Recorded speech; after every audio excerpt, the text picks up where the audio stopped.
Welcome to the Slop Farm. Enjoy the video. You start by confirming eligibility, business manager, verified page, and clear proof of ownership. Once confirmed, apply for rights manager inside Creator Studio and agree to policies. This grants the tool access to scan content.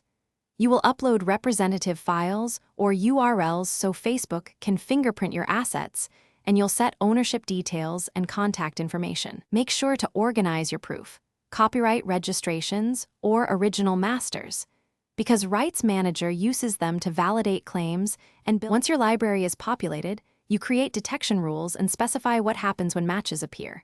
You set whether to block, track, or monetize matched uploads, and you select territories and platforms where rules apply. Use structured names and tags for assets to speed future searches.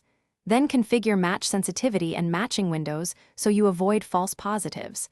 Higher sensitivity catches more variants, but may require manual review. Finally, assign team roles and notification settings so you stay informed about new matches. You finish by monitoring matches and enforcing your chosen actions: block, claim, or report.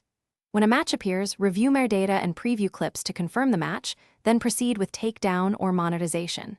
If you see false positives, reduce sensitivity, add exclusion patterns, or submit counter evidence. This prevents wrongful takedowns.